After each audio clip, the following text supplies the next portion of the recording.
Good day everyone, I am John Vincent Mendoza Oriel, Vince Oriel for short, or Vince as, yun na, yung tawag nila sa akin. And currently, studied at Laguna State Polytechnic University, Siniloan Campus. Currently taking Bachelor of Science in Computer Science. This time, nabigyan tayo ng katanungan, how you see yourself as a CS professional or a computer science professional. So this time kailangan natin dream high, aim high.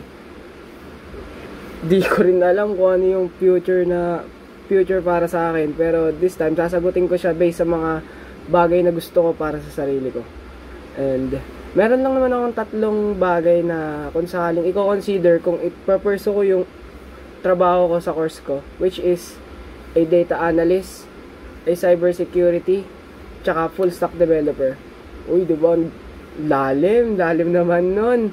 Pero syempre, dahil gusto mo lang naman siya, and wala namang masama, diba? Kung i-inline mo yung sarili mo, kahit alam mong medyo imposible or imposible para sa'yo. Pero syempre, yun nga, tiyanong ka lang naman din dito na how you see yourself a CS professional. Ayun. So, kung ako yung tatanungin, yung tatlong yun yung i-consider ko: data analyst, cybersecurity, saka full stack developer. Thank you!